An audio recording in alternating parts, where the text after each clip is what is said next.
Lascaux is the setting of a complex of caves in southwestern France famous for its Paleolithic cave paintings.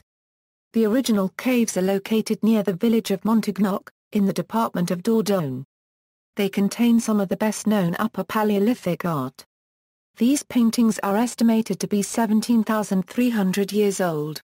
They primarily consist of images of large animals, most of which are known from fossil evidence to have lived in the area at the time.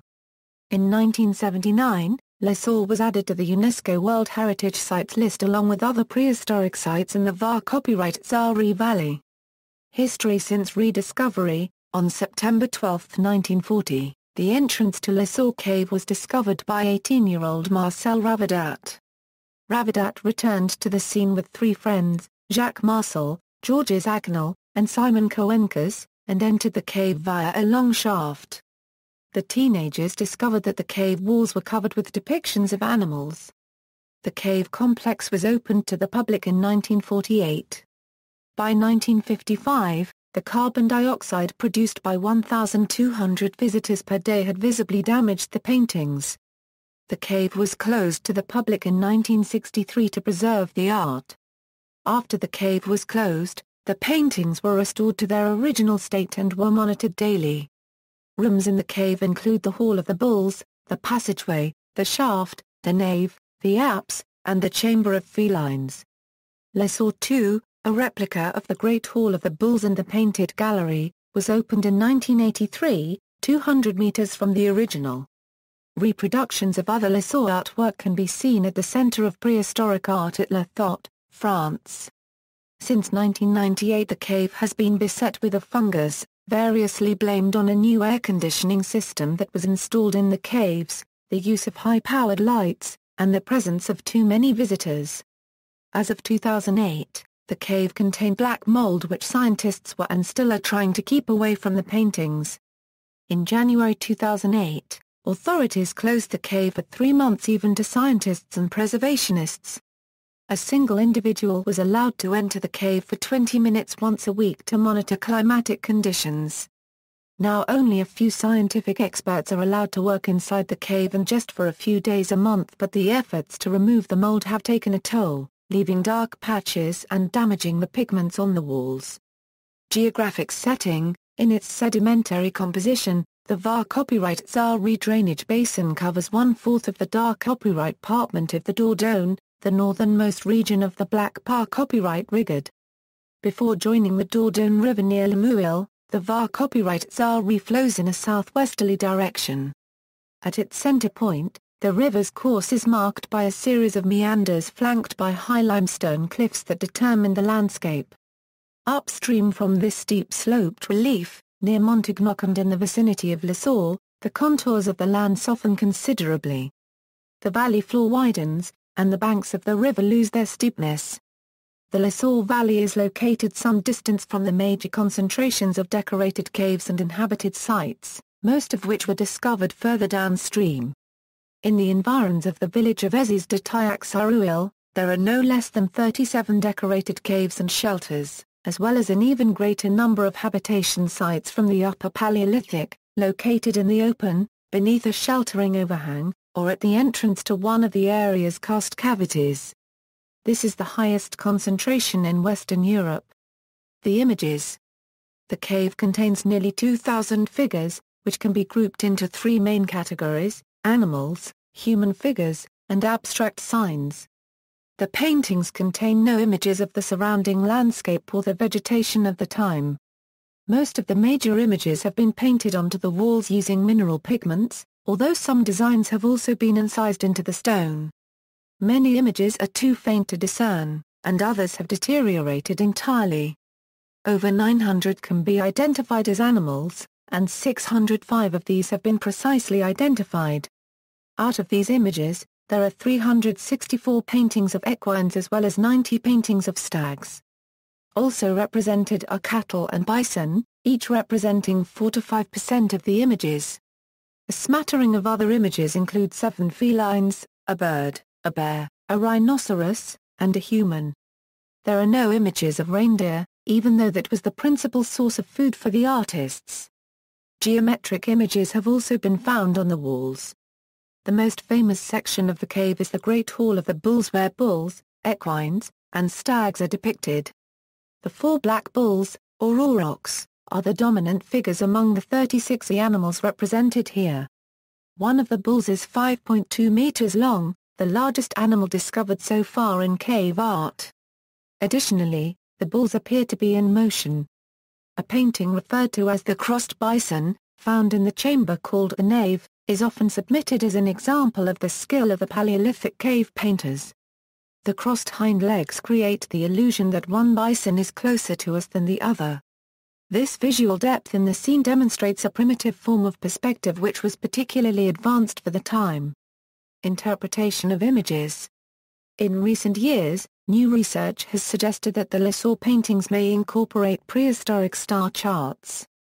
Michael Rappenlewek of the University of Munich argues that some of the non-figurative dot clusters and dots within some of the figurative images correlate with the constellations of Taurus, the Pleiades, and the grouping known as the Summer Triangle.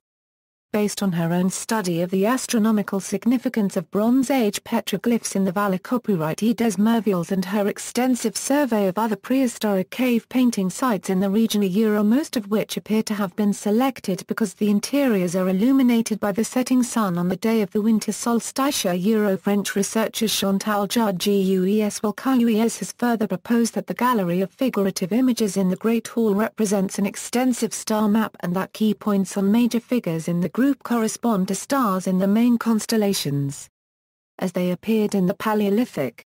An alternative hypothesis proposed by David Lewis Williams and Jean Klotz following work with similar art to the San people of southern Africa is that this type of art is spiritual in nature, relating to visions experienced during ritualistic trance dancing. These trance visions are a function of the human brain and so are independent of geographical location. Nigel Spivey, a professor of classic art and archaeology at the University of Cambridge, has further postulated in his series, How Art Made the World, that dot and lattice patterns overlapping the representational images of animals are very similar to hallucinations provoked by sensory deprivation. He further postulates that the connections between culturally important animals and these hallucinations led to the invention of image making, or the art of drawing.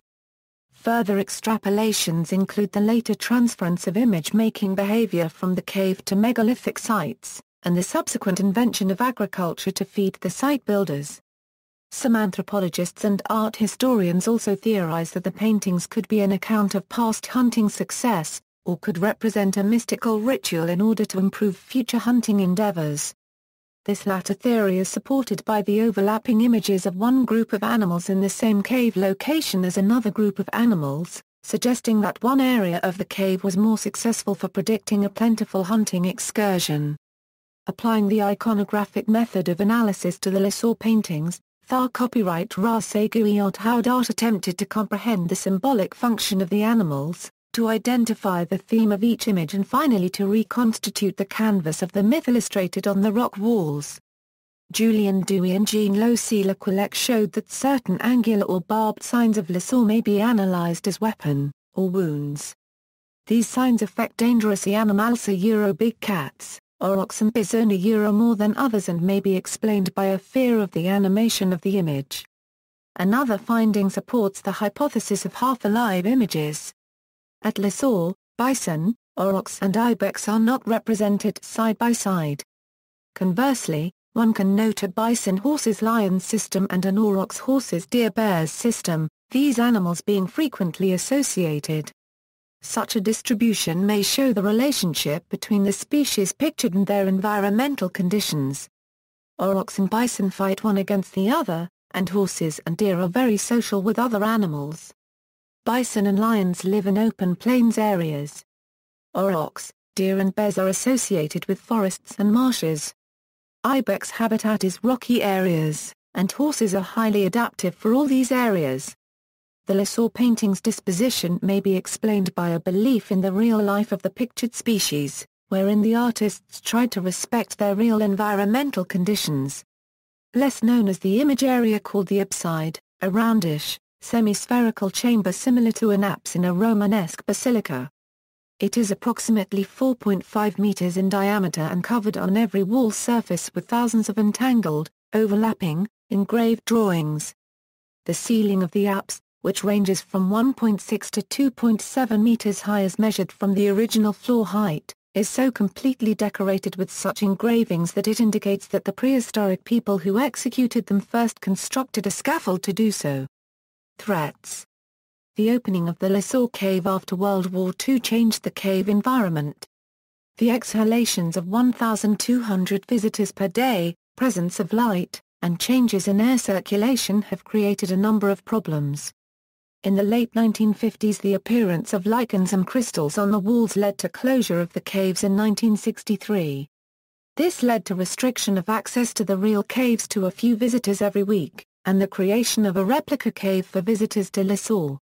In 2001, the authorities in charge of Lascaux changed the air conditioning system, which resulted in regulation of the temperature and humidity. When the system had been established, an infestation of Fusarium solani, a white mold, began spreading rapidly across the cave's ceiling and walls. The mold is considered to have been present in the cave soil and exposed by a work of tradesmen, leading to the spread of the fungus, which was treated with quicklime. In 2007, a new fungus, which has created grey and black blemishes, began spreading in the real cave. Organized through the initiative of the French Ministry of Culture, an international symposium titled Lascaux and Preservation Issues in Subterranean Environments was held in Paris on February 26 and 27, 2009, under the chairmanship of Jean Clotz. It brought together nearly 300 participants from 17 countries with the goal of confronting research and interventions conducted in Lascaux Caves since 2001 with the experiences gained in other countries in the domain of preservation in subterranean environments. The proceedings of this symposium were published in 2011. 74 specialists in fields as varied as biology, biochemistry, botany, hydrology, climatology, geology, fluid mechanics, archaeology, anthropology, restoration and conservation, from numerous countries contributed to this publication. The problem is ongoing, as are efforts to control the microbial and fungal growths in the cave. The fungal infection crises have led to the establishment of an international scientific committee for Lascaux and to rethinking how, and how much, human access should be permitted in caves containing prehistoric art. See also, Cave of Altamira, Prehistoric Art, Art of the Upper Paleolithic, List of Stone Age art, List of archaeological sites by country, List of caves, cave painting, references. Further reading, Curtis, Gregory. The Cave Painters, Probing the Mysteries of the World's First Artists. New York, USA, Knopf. ISBN A1-4000, 4348-4. Lewis Williams, David. The Mind in the Cave, Consciousness and the Origins of Art. Thames and Hudson. ISBN A0-500-28465-2. Battale, Georges. The Cradle of Humanity, Prehistoric Art and Culture. New York, Zone Books. ISBN A1-890951-55-2. Joseph Neich-Vattel, Immersive Access in the Apse of Lascaux, Techno-Noetic Arts 3, No 3. 2005, B.A.G. Deluc, Le Livre du Jubile Copyright de Lascaux 1940-1990, Socia Copyright Tar Copyright Historique et Archi Copyright Logique du Par Copyright Rigard. Suppler Copyright Mentor Tome CXVII, 1990, 155 p. L. B.A.G. Deluc, 2003. A Lascaux Retrouve Copyright. Les Recherches de l'Aube Copyright Andra Copyright Glory, Pilot 24. A Copyright Edition, 368 p. L. B.A.G. Deluc, 2006. A Discovering Lascaux, Southwest, Nouvelle Copyright Edition Enchirement Review et Traces Augmente Copyright E, 80 p. L. Plans et Coupé. B.A.G. Deluc, 2008. A Dictionnaire de Lascaux, Southwest, Bordeaux. Plus 600 intra-copywriters et illustrations. Bibliography. ISBN 978-2-87901-877-5. B.A.G. Deluc, 2010. A Lascaux et Lager. Une galerie de portraits, Bulle de la Soc historique arch du par copyright rigid, CXXXVI, 2 livraison, 40 p. L. Bibliographie. A Glory, 2008 Les Recherches à l'Essor.